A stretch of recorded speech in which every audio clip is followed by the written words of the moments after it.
So this is it, people. The final battle.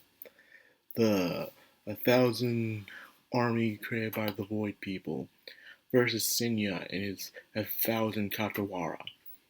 You got Mudo, you got Durant, you got Toma, you got Shinsuke. You got all these people. And despite how skillful and talented they are, there's one problem when it comes to fighting against this army, and that is that they can't really harm these Katawara. Remember, they're innocent Katawara. They were manipulated and are being controlled by the people of the Void. Because of that, they're between a rock and a hard place. Like, you saw him with freaking Durant, man. Durant was ready to go, man. This dude's a powerhouse. But then you see little Miss Catgirl show off her goody goods. Yo, man. She showed off her goody goods, and this dude was out for that count. It was, it was over, man. This just proves since ancient times, people, since ancient times, the Catgirl has remained undefeated. When it comes to the Gooners, the Cooners, and stuff. That's what the power of the Catgirl has over us weaves, man. We think we're ready. We think we can take on anything. Then here comes a nice little kitty cat with a pair of jugs, and she just shows them off. And this dude, he thought he was ready for anything. But that's not the case. Not the case at all, man. She knocked him out without even touching him. I'm sorry, those parts always make me laugh. Where you see the very tough dude who seems to be undefeatable. Then you see him just lose to a perverted attack, and they're about to take over him. It wasn't for Toma, our boy Duran would have been on the Void People's team without for Toma coming in with the rescue, man. That was nuts.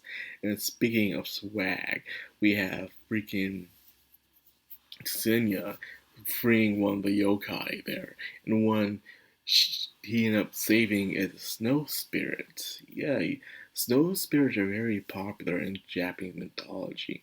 They always have that weird blanket over their heads, not really showing their face, but they're very cold creatures. Wherever they go, they bring a blanket of winter along with them. And you see one of them here, and by the time he frees her, she immediately falls in love with him.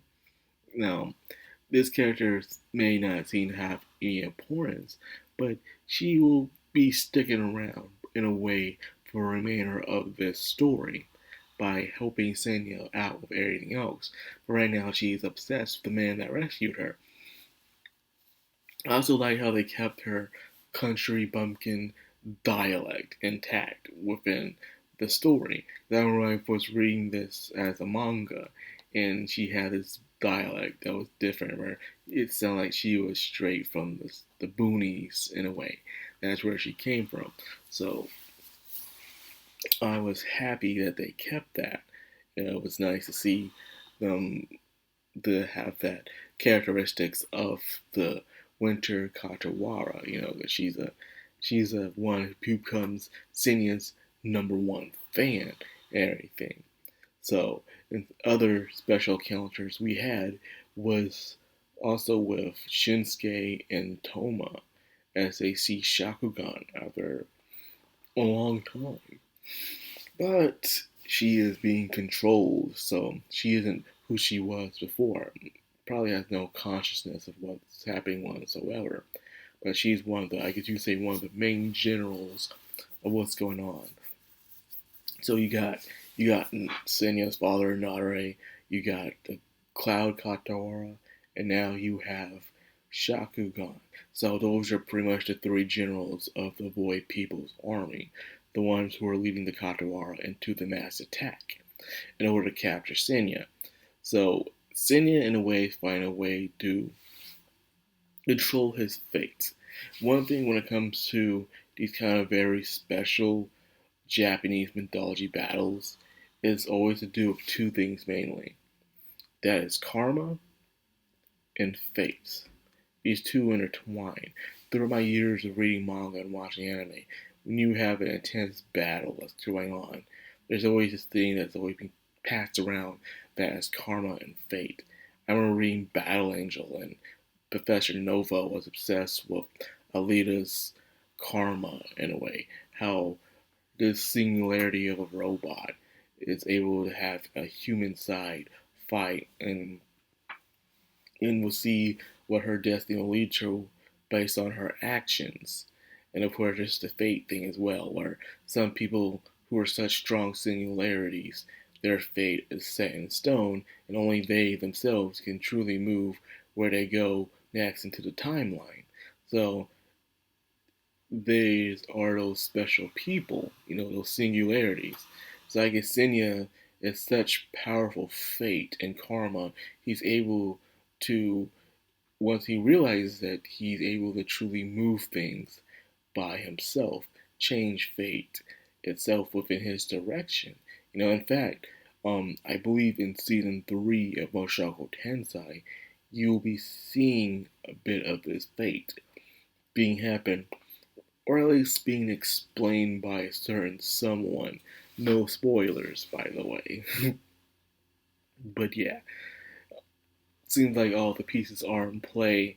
Um, Duran got back on his butt, and now he's ready to fight Nadare. We're gonna have a crouching tiger and hidden dragon moment here, which is crazy. So yeah, man, weird hit, man. This is episode 13. We got how many left? What, like all together 22. So yeah, we got less than 10 episodes left. Definitely less than 10 episodes. I'm looking forward to it. I really like to see how they will do this from beginning to end.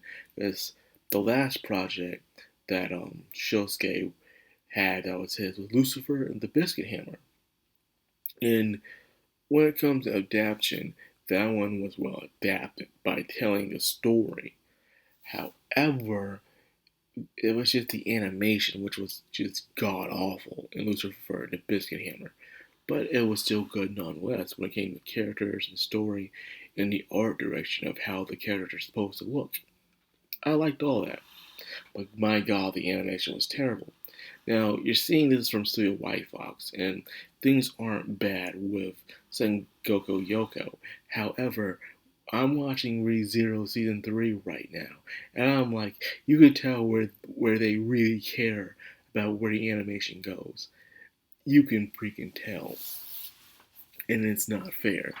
But anyways, things are cooking up, people. Looking forward to it.